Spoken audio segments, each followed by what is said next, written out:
Então, gente, o pessoal que trabalha em comunicação sabe como é difícil definir uma logomarca, uma marca, um símbolo que expresse um produto, um serviço, alguma coisa assim que se queira apresentar. As empresas gastam fortunas incalculáveis para conseguir uma, e quando acertam, essa marca, então, se torna extremamente, mas extremamente valiosa. Por exemplo, sabe a letra da Coca-Cola, a fonte com que a palavra Coca-Cola é escrita? Pode ver, você pode escrever qualquer palavra com essa letra que não tem jeito, você vai associar ao refrigerante. Escreve qualquer coisa com a fonte, a letra da palavra Coca-Cola. Você vai se lembrar dessa bebida. Um M grandão, também está associado a um fast food. Mas eu não vou fazer propaganda para essas empresas todas de graça aqui do púlpito da nossa igreja. Então nem vou dizer qual é. Mas só falar um M amarelo, grandão, você já está sabendo a que eu estou me referindo. E quando você vê algo parecido com um tiquezinho assim, um risco, você logo associa, você sabe que aquilo ali é uma marca esportiva de material, um material esportivo, inclusive que você considera, acredita que é um material esportivo de qualidade. Tudo isso num rabisco. Imagina para criar um rabisco assim. Ora, algo parecido acontece com as religiões. As religiões têm os seus símbolos que as identificam. Por exemplo, uma lua crescente com uma estrela.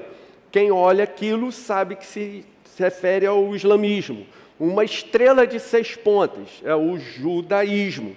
No início da história da igreja cristã, ela foi identificada por um peixinho, porque a palavra peixe, no grego, no original grego, ela era as iniciais de uma declaração de fé. Jesus Cristo é o Senhor e o meu Salvador. Então, por isso, nos primeiros séculos, ela se identificou através do peixe. Mas, ao longo dos anos, a cruz acabou se tornando o símbolo que mais identifica a igreja cristã. Aonde quer que se veja a cruz, nós identificamos a obra de Jesus. Assim, a grande marca da mensagem do Evangelho, das Boas Novas, não foram os ensinos morais de Jesus, ainda que esses ensinos tenham sido os mais elevados, os mais admiráveis, virtuosos de toda a história. Não foram os ensinos de Jesus, a grande marca. Não foram seus milagres, não foram suas demonstrações com todo o seu poder, mas a marca dessa mensagem, a marca da obra de Jesus é a cruz. Os historiadores não conseguem definir um concílio, uma reunião, uma autoridade que tivesse tomado essa decisão e feito com que a cruz se tornasse oficialmente o símbolo do cristianismo. Isso não existiu, não se encontra isso na história. Então, a única explicação plausível é que, ao longo dos séculos, Deus mesmo dirigiu esse processo de forma subjetiva. Nosso Deus fez com que todas as coisas convergissem, apontassem, focalizassem a cruz de Cristo. Dito isso, chegamos ao texto de hoje. Quero ler com vocês Mateus, capítulo 16, versículos 24 e 25. Mateus 16, 24 e 25. Estava esperando para ver se iam botar o texto aqui na tela. Então, se você puder abrir a sua Bíblia, Mateus 16, 24 e 25. O texto diz assim: Então, Jesus disse aos seus discípulos: se alguém quer vir após mim, negue a si mesmo, tome a sua cruz e siga-me. Pois quem quiser salvar a sua vida, a perderá. E quem perder a vida por minha causa, esse a achará. Inicialmente vou destacar essa primeira parte. Se alguém quer vir após mim, negue-se a si mesmo, tome a sua cruz e siga-me. Gente, muita gente seguia Jesus por diversos motivos. A multidão era atraída por Jesus. Muitos o seguiram durante todo o seu ministério. O que diferenciava os discípulos da multidão era que os discípulos carregavam a sua própria cruz. Então Jesus começa dizendo, se alguém quer, disse Jesus. Jesus nunca obrigou, nem muito menos impediu ninguém de segui-lo. Ele determinava as condições. Seguir Jesus, tornar-se seu discípulo, era permitido a qualquer pessoa, desde que ela concordasse com as condições estipuladas. Jesus estabelecia as condições e aqueles que quisessem podiam se tornar seus discípulos. Mas sabe o que acontece, gente? Essas condições que Jesus estabeleceu para os discípulos há 2000 anos atrás, elas não se alteraram com o passar do tempo, elas permanecem as mesmas. Essas condições de Jesus para aqueles que querem ser seus discípulos não variam em função da idade, não variam em função do status social, não variam em função do poder aquisitivo da pessoa, não dependem das circunstâncias. As condições são exatamente as mesmas, estão valendo hoje, agora, nesse momento. Se alguém quer seguir a Jesus, negue a si mesmo, tome a sua cruz e siga-o. Gente, eu sei que tem aquelas brincadeirinhas já meio desgastadas pela quantidade de vezes que nós ouvimos, mas a gente até hoje ri para ser simpático com o irmão que faz. Aquela brincadeira de que a sua cruz é a sua sogra, a sua cruz é aquele irmãozinho inconveniente. Ok, isso não é uma brincadeirinha. Eu confesso que a gente já falou tanto esse tipo de coisa que já não acha mais nem tanta graça assim. No passado até achava um pouco, mas hoje já não acha mais. No entanto, o significado espiritual e real da cruz na vida do cristão vai muito além de situações desconfortáveis, vai muito além de crises e dificuldades momentâneas pelas quais nós passamos. Diante disso, eu quero fazer algumas considerações e ver com vocês, afinal, o que significa tomar a cruz, como Jesus determinou. Vamos à primeira delas. Primeira consideração: tomar a cruz significa renunciar às ambições egoístas e agir como Jesus agiria se Ele estivesse vivendo em nosso lugar. Repita agora de cor sem olhar para a tela. Brincadeira, gente. Olha, primeira consideração: tomar a cruz significa renunciar às ambições egoístas, ok? E agir como Jesus agiria se Ele estivesse vivendo no seu lugar. Tranquilo? Agora deu para entender? Então, gente, vejam só. Algum tempo atrás, Charles Sheldon escreveu um clássico da literatura cristã contemporânea. Ele deu o nome ao seu livro de Em Seus Passos, o que Faria Jesus. Muito interessante o livro, porque a ideia dessa obra é nos levar a pensar, ele nos leva a pensarmos em como Jesus agiria se estivesse no nosso lugar, nas diversas situações corriqueiras do dia a dia. como nós as temos vivido. Como Jesus agiria no meu dia a dia? Que decisões ele tomaria? Como ele agiria? Como ele reagiria? O que aconteceria se Jesus estivesse no meu lugar, tendo que enfrentar uma determinada situação, tendo que tomar uma determinada decisão? Esse é o desafio desse livro, nos levar a entender e, quem sabe, incorporar isso na nossa própria vida. Então, a ideia de tomar a cruz significa: passe a agir como Jesus agiria se estivesse no seu lugar. Primeira consideração. Segunda consideração: tomar a cruz significa morrer para si mesmo, para que Jesus viva através de você.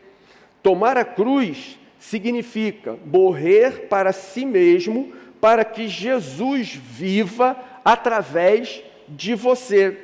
Paulo mostra isso em Romanos 6,4. Ele diz: fomos sepultados com ele, Jesus, na morte pelo batismo, para que, como Cristo foi ressuscitado dentre os mortos, pela glória do Pai, assim também nós andemos em novidade de vida. Fomos sepultados com Jesus na morte pelo batismo. No momento do batismo, pela fé, nós morremos em Cristo. Quando recebemos o batismo nas águas, devido ao arrependimento dos nossos pecados, nós assumimos pela fé que morremos para o mundo, que morremos para o pecado, que morremos para nós mesmos, de maneira que Cristo passa a viver em nós. Ao morrer por nós naquela cruz, Jesus de fato carregou sobre si os nossos pecados. Quando Jesus morreu na cruz, o véu foi mesmo rasgado, abrindo acesso direto para nós, para que nós tenhamos contato direto com Deus, algo que até então era vedado. Até então, apenas o sumo sacerdote, uma única vez por ano, tinha acesso ao Santo dos Santos. Uma única vez por ano, um homem podia entrar além do véu, estar com Deus, falar com o Senhor e ouvir o que ele tinha a dizer. Mas depois de Jesus, agora o véu deixou de existir, acabou. Agora esse privilégio faz parte da nossa vida. A qualquer momento, pela fé no que Jesus fez por nós na cruz, nós podemos entrar com ousadia no Santo dos Santos e nos colocarmos na presença do nosso Deus. Isso tudo é realidade. Isso é espiritual, é subjetivo, mas é real. Isso não é menos real do que qualquer outra coisa que fosse efetivamente concreta. É uma realidade espiritual. O que significa que pela fé no sacrifício de Jesus, temos acesso a Deus, temos o perdão dos nossos pecados. Pela fé em Cristo, nós nascemos de novo. Pela fé em Cristo, nós fomos regenerados e nós passamos a ser filhos de Deus. Deus nos adotou, nos fez seus filhos. Nos tornamos novas criaturas. Você pode dizer amém? Amém mesmo. Mas, pergunto a vocês, somos isso tudo de fato? Pela fé, nós somos novas criaturas. Pela fé, nós nascemos de novo. Pela fé, não somos mais pecadores como éramos no passado. Mas hoje, nós agimos e reagimos como filhos de Deus? Nossos desejos, nossos valores, nossas atitudes estão alinhadas com o seu coração? Vou abrandar essa pergunta. Bem, olhando de uma outra forma, vou perguntar para vocês o seguinte: quem se identifica com o apóstolo Paulo ao escrever Romanos capítulo 7? Quem se identifica com o seguinte texto, Romanos 7 diz: não entendo o que faço. Isso quem está escrevendo é o apóstolo Paulo. Não entendo o que faço, pois não faço o que desejo, mas o que odeio. Sei que nada de bom habita em mim, isto é, em minha carne, porque tenho o desejo de fazer o que é bom, mas não consigo. Pois o que faço não é o bem que eu desejo, mas o mal que não quero fazer, esse eu continuo fazendo. Quem se identifica? Não precisa levantar a mão. Só para você pensar. Irmãos, nesse texto, nós vemos a realidade do dia a dia de um cristão normal, genuíno, lutando contra o pecado. Uma luta terrível e incessante da nossa velha natureza inclinada para o mal, contra a nova natureza que agora tem efetivamente prazer e deleite no nosso Deus. Então, uma coisa é a nossa situação espiritual que é real, que foi obtida, que é obtida pela nossa fé em Cristo. Somos perdoados, filhos de Deus, nova criatura. Outra realidade é a que nós experimentamos no nosso dia a dia. Como nós agimos, como nós reagimos, como nos comportamos. Exatamente porque nossa conversão a Cristo foi genuína, verdadeira, como foi a do apóstolo Paulo, nós lutamos contra a nossa velha natureza. Ela ainda está aí, mais viva do que gostaríamos. E só tem um jeito de resolver esse problema, seguindo a determinação de Jesus, usando diariamente a cruz. Quando você visita Jerusalém, tem um caminho que tradicionalmente teria sido o caminho que Jesus fez, carregando a sua cruz até o Calvário. Essa via, ou esse caminho, é chamado de Via Dolorosa.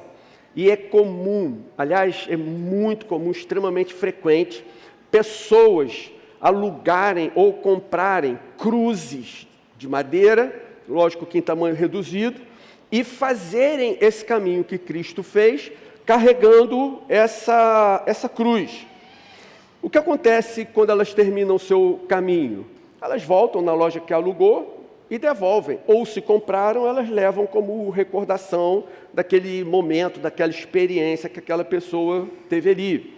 Mas é claro, isso é apenas uma experiência. Nenhuma daquelas pessoas tinha a real intenção de carregar aquela madeira por aquele caminho e, ao final dele, ser pregado nela, como aconteceu com Jesus. Ela apenas fez o caminho, mas ela não intencionava em momento algum usá-la de fato como cruz para se matar nela. Contudo, a nossa cruz, a cruz a que Jesus se refere, que o discípulo deve tomar, não é para ser carregada apenas como um símbolo, muito menos como um castigo ou um autoflagelo. Também não é para ser levada como se fosse um peso inútil, desnecessário, que temos que arrastar por toda a vida. Mas a cruz é um instrumento de morte. A cruz foi feita para matar. Assim, a cruz que carregamos é para ser usada. E essa é a terceira consideração. Nossa terceira consideração é: tomar a cruz significa lutar para acabar definitivamente com um estilo de vida rebelde e contrário a Deus.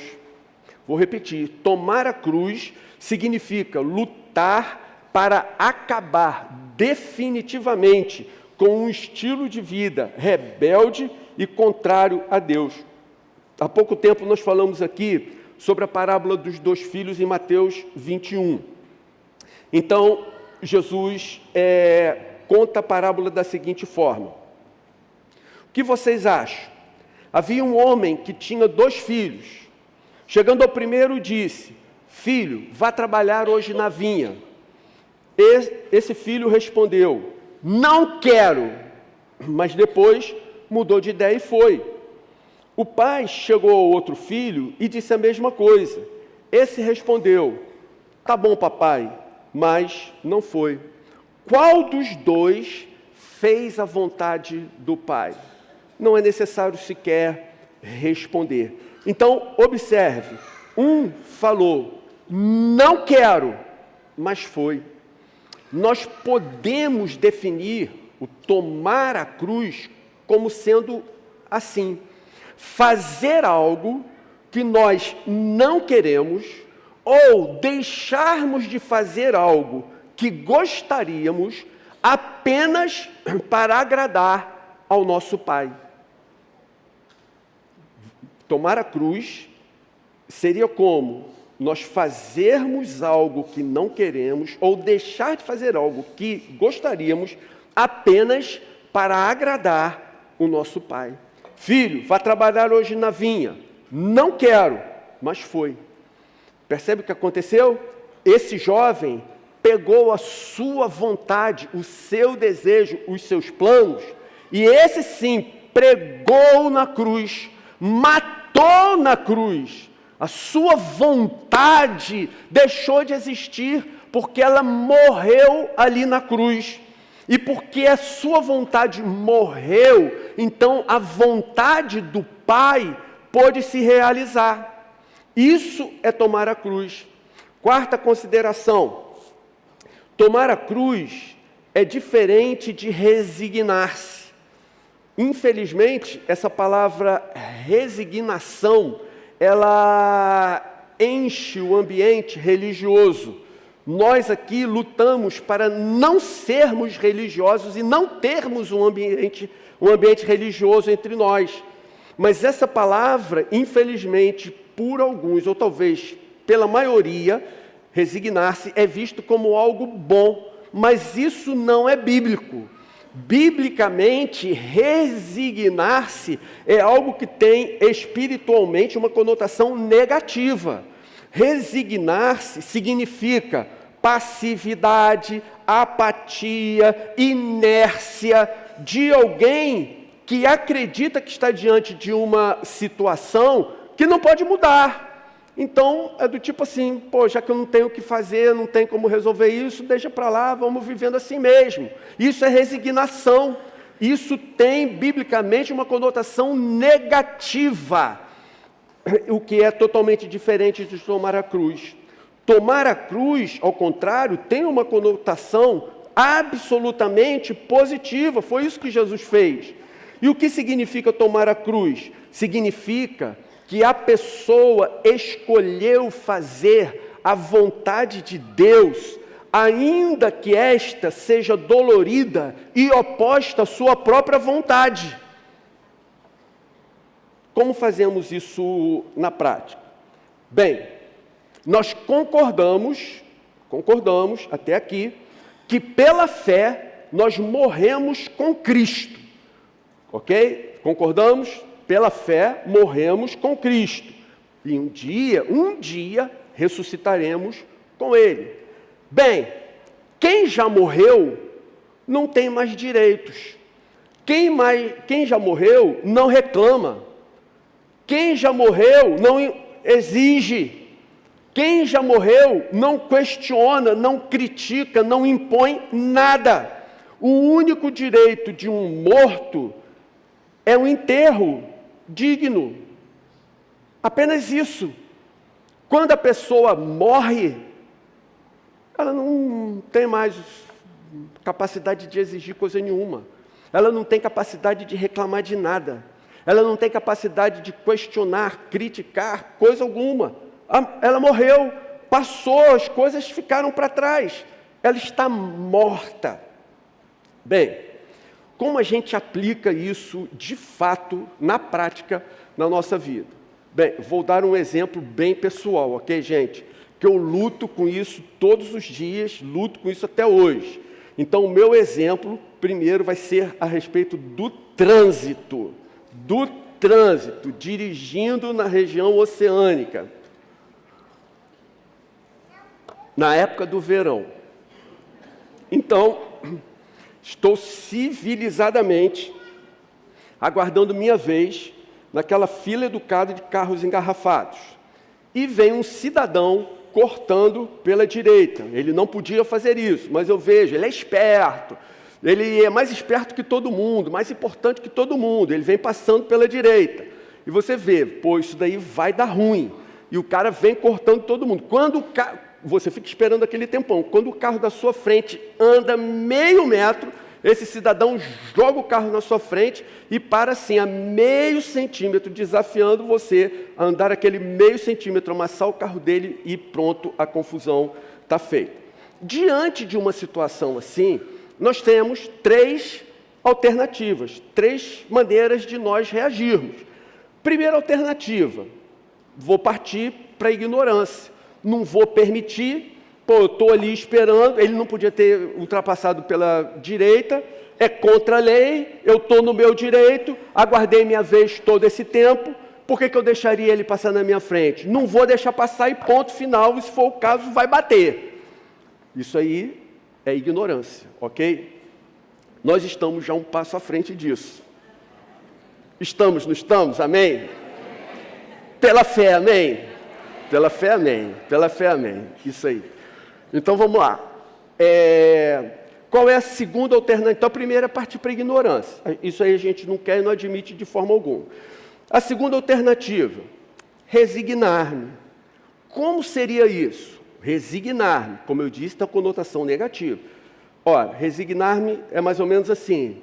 Nesse momento eu posso pensar, pô, quem é esse cara? Pô, pode ser um maluco. O cara pode estar armado, pode ser um cara mau caráter, pode ser um cara violento. Pô, de repente, pô, bato no cara, aí o cara sai armado, pô, sei lá o que o cara pode fazer, vai ser horrível. Né? Então, de repente, pô, o que eu vou fazer? Deixa para lá. Ou, de repente, eu forço a posição para não deixar o cara entrar, e aí eu fico pensando assim, pô, se eu forçar, cara, vai bater, vai amassar, vou ter que sair do carro, vamos discutir, vamos perder tempo. Pô, se bobear, o carro vai ficar dias parado no mecânico, vai dar um trabalho terrível. Pô, olha que trabalheira. Não, para ter essa trabalheira toda, não, deixa o cara entrar então na minha frente. É melhor deixar o cara passar. Esse tipo de pensamento é resignação. Por quê? Eu estou me sujeitando a essa situação não com alegria, não com satisfação, mas por escolher um mal menor. Pô, para não me aborrecer, deixa o cara passar, deixa ele ir. Isso é resignar-me, isto é resignação. E aí chegamos na terceira alternativa que a gente busca, que é o tomar a cruz. Nesse caso, eu encaro a situação da seguinte forma, como acabamos de falar. Cara, estou aqui, eu já morri em Cristo, eu não tenho direito nenhum. Cara, eu podia estar andando no sol, tendo que carregar um caixote pesado na cabeça, mas não estou aqui no carro, ar-condicionado, estou ouvindo o louvor da Oceânica, tudo bem, quanto mais demorar esse estacionamento, esse engarrafamento melhor, dá tempo de ouvir mais música, quem sabe já engata no sermão. Estou ali tranquilo, entreguei os meus direitos ao Senhor. O carro que eu dirijo, eu tenho consciência que foi Deus que deu. E esse carro, ele está a serviço de Jesus. Eu sou só um mordomo dele, eu só cuido do carro de Jesus para ele. E está a serviço de Jesus. Então, diante disso, eu cedo a minha vez, graciosamente, mas com absoluta paz no meu coração, satisfeito, porque eu tenho consciência, eu sei que agora eu vivo e reino com Cristo nas regiões celestiais. Eu estou muito acima dessa questãozinha boba de me irritar por causa do trânsito. Essa situação, ela não pode me abalar em absolutamente nada, porque agora eu reino com Cristo. Isso é tomar a cruz. Você percebeu? Quem está olhando, está ali, o carro parou, o outro embicou, você não vê diferença nenhuma. Mas o resignado, ele vai passar o dia ali, se corroendo, se remoendo, aborrecido, achando que ele poderia ter acelerado antes do cara botar o bico do carro. Por outro lado, o que tomou a cruz, agora, ele sai dali absolutamente em paz. Aquilo ali é nada para abatê-lo, para aborrecê-lo, para tirar a paz do seu coração. E quem toma sua cruz imediatamente, numa situação assim, envergonha o diabo e glorifica a Deus.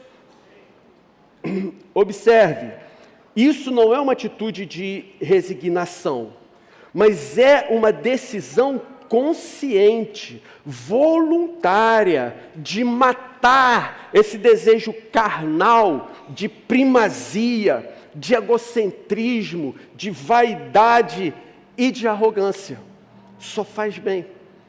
Agora eu vou dar um exemplo para as irmãs. Não, para os irmãos. Vamos lá. Vou chegar em casa daqui a pouco. A família foi almoçar com a gente hoje. Tem uma pilha de louça na cozinha me esperando. Bem, eu vou chegar lá e eu posso pensar assim: pô, se eu não lavar, Fátima vai ficar, com razão, aborrecida, mal-humorada, se bem que Fatinha não fica, né? Nem aborrecida, nem mal-humorada. Mas ela pode ficar triste, Fatinha ficou triste. E aí eu penso assim, pô, eu vou lavar para não me aborrecer. Pô, para não falar nada, para ela não chegar e falar assim, poxa, você podia ter lavado a louça. E eu dizer, não, mas você também podia e tal. Cara, para evitar discussão, já estou naquela idade, quer saber? Eu vou lavar para não me aborrecer, para ela nem ter o que falar. Isso é resignação. A minha motivação, a motivação do meu coração foi, pô, não vou me aborrecer com isso, vou pegar e vou fazer. Por outro lado, gente, lavar louça é uma das coisas mais chatas que tem nesse mundo, não é não? Alguém aqui gosta de lavar louça? Gente, eu não acredito, bateu o recorde. 1, 2, 3, no primeiro culto, uma irmã falou que gostava de lavar louça. Quase que eu combinei para ela, irmã, você vai tomar café com a gente toda segunda de manhã, que a louça do fim de semana vai ficar guardada para você ficar bem feliz ao começar a sua semana. Gente, então, mas lavar louça é chato. E pior de lavar louça é, você lavou aquela montanha de louça, assim, o último copo, está lá lavando o último copo, aí vem alguém com um prato, né, cheio de talher em cima e bota ali, não é possível. Né, você fica com aquela sensação, vai começar tudo de novo. E é isso, lavar louça é uma coisa chata e que não acaba nunca. Então, gente, como é que eu penso? Eu realmente penso assim, cara, eu amo a minha esposa, eu amo Fátima, cada dia eu admiro mais, cada dia eu a quero mais. Pô, e eu não quero que ela fique fazendo coisa chata. Então, eu vou lavar para ela, porque eu quero que ela faça coisas que são legais. As chatas, eu assumo para mim mesmo. Eu vou fazer isso porque eu a amo. Não é para mim não é para que eu não me aborreça com ela. É simplesmente por amá-la. Então eu disponho meu coração. E aí, enquanto eu estou lavando a louça, eu louvo a Deus pela sua provisão, louvo a Deus pelo momento agradável com a família, com os filhos juntos, louvo a Deus pela refeição maravilhosa que Ele nos deu. Lembro que já morri em Cristo, que eu não teria direito sequer de comer aquele almoço, porque morto não come, já estou no lucro. Aí eu lavo a louça feliz, com a graça de Deus em minha vida, sua provisão abundante, e assim, agindo assim, eu mais uma vez envergonho o diabo e glorifico a Deus. Gente, isso é tomar a cruz. Isso é tomar a cruz. É completamente diferente de resignar-se. Percebe? Dito isso, gente, vamos às aplicações. Primeira aplicação. Uma vez que tomar a cruz significa renunciar às ambições egoístas e agir como Jesus agiria, se ele estivesse vivendo em seu lugar. Primeira aplicação: seja livre pelo poder que emana da cruz. Seja livre pelo poder que emana da cruz. Vejam o que Jesus diz, João 8,34. Em verdade lhes digo que todo que comete pecado é escravo do pecado. Todo que comete pecado é escravo do pecado. O escravo não fica sempre na casa. O filho, sim, fica para sempre. Se, pois, o filho os libertar, vocês serão verdadeiramente livres. Se o filho vos libertar, vocês serão verdadeiramente livres. Sabe o que isso significa? Você não precisa continuar amargurado por coisas que aconteceram no seu passado. Jesus pode te libertar desses sentimentos, dessa coisa ruim, desse sentimento que acompanha você durante talvez anos, quem sabe toda a sua vida. Jesus pode te libertar de toda a amargura. Você não precisa alimentar planos de vingança contra pessoas que fizeram mal a você. Deixe isso nas mãos do Senhor. Jesus te liberta desse sentimento e deixa o seu coração livre para você viver. Você não precisa continuar alimentando o seu vício, seja em pornografia, sexo, álcool, drogas ou mesmo fumo. Pelo poder que emana da cruz, Jesus te liberta disso tudo. Todo que comete pecado é escravo do pecado. Mas se Jesus libertar você pelo poder que emana da cruz, você será verdadeiramente livre. Não precisará mais arrastar essas correntes do passado. Não precisará mais ficar trancado numa prisão mental, ou não precisará mais ficar trancado numa prisão emocional. O Senhor quebra essas correntes, Ele acaba com esses grilhões, Ele abre essas portas. Você não será mais dominado, nem humilhado pelo inimigo. Irmãos, isso é uma realidade. Se o Filho vos libertar, pelo poder que emana da cruz, vocês serão de fato livres. Segunda aplicação: uma vez que tomar a cruz significa morrer para si mesmo, para que Jesus viva através de você. Segunda aplicação: viva pelo poder que emana da cruz. Viva pelo poder que emana da cruz. O texto que nós lemos, Marcos 16, nesse texto, Jesus nos dá uma ótima razão para nós tomarmos a cruz. Ele diz no versículo 25, pois quem quiser salvar a vida, sua vida, a perderá. E quem perder a vida por minha causa, esse a achará. Vou repetir, quem quiser salvar a sua vida, a perderá. Quem perder a vida por minha causa, esse a achará. Em outras palavras, se você escolher viver sua própria vida, do seu jeito, da forma como você planejou, tudo bem, viva, vá em frente, o problema é seu, mas você está por sua própria conta. Mas será uma vida medíocre e incomparavelmente pior do que aquela que Deus planejou para você. No entanto, se você abrir mão dos seus planos pessoais e egoístas e decidir seguir nos passos de Jesus, você vai experimentar a plenitude da vida. Jesus viverá através de você, Ele vai te satisfazer plenamente, e você viverá a vida abundante que Ele planejou para você. Essa foi a experiência do apóstolo Paulo. Paulo, Gálatas 2,19, ele diz: estou crucificado com Cristo. Logo, já não sou eu quem vive, mas Cristo vive em mim. Percebeu?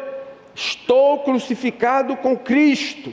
Eu morri com Ele. Logo, não sou mais eu quem vive, mas Cristo vive em mim. Portanto, temos aqui um relato escrito, documentado, de que isso é real, isso é possível. Quando você mata a sua velha natureza, Jesus passa mesmo, efetivamente, a viver em você e através de você. Chegamos na terceira aplicação. Uma vez que tomar a cruz é lutar para acabar definitivamente com o estilo de vida rebelde e contrário a Deus, terceira aplicação, pelo poder que emana da cruz, experimente a boa, perfeita e agradável vontade de Deus. Pelo poder que emana da cruz, experimente a boa, perfeita e agradável vontade de Deus. Não seja arrogante, não seja rebelde. Acredite, a vontade de Deus para a sua vida é muito melhor do que a sua própria. Mesmo que você, nesse momento, não consiga perceber. Mesmo que, nesse momento, você esteja em meio à dor e à crise. Mesmo que a vontade de Deus seja contrária a todos os seus projetos.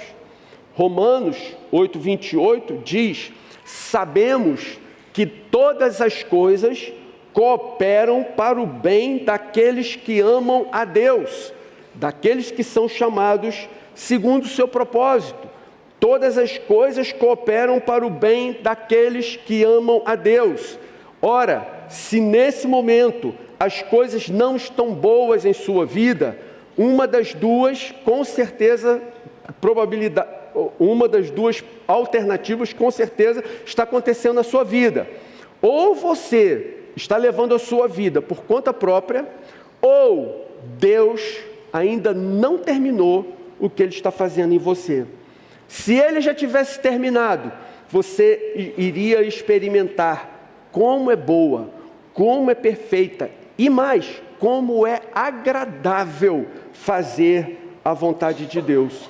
Ao final, você verá, Deus é bom, Deus é fiel, o nosso Deus é um Deus de graça e de misericórdia. Eu quero concluir, gente querida, dizendo: não existe discípulo de Jesus que não tome a sua própria cruz dia após dia. Mas, diferentemente do que muitos pensam, tomar a cruz não significa resignar-se às situações desconfortáveis e às crises da vida.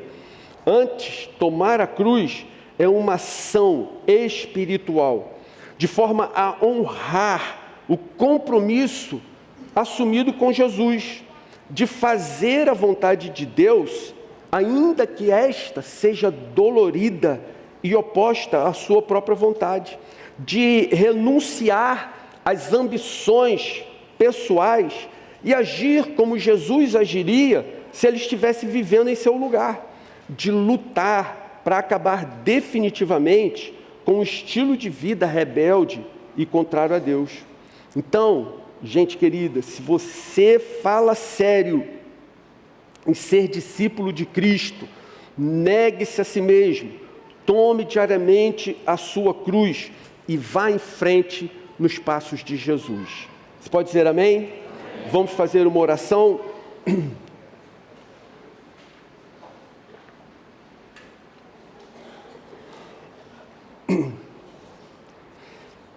Senhor querido, temos consciência de que nossa velha natureza se recusa a morrer.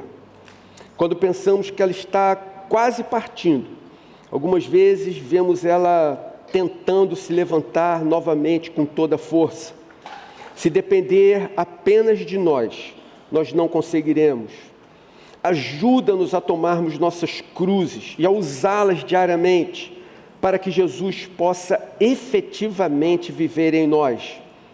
Que a cada manhã o Senhor nos recorde de que só acordamos porque as suas misericórdias se renovaram sobre nós.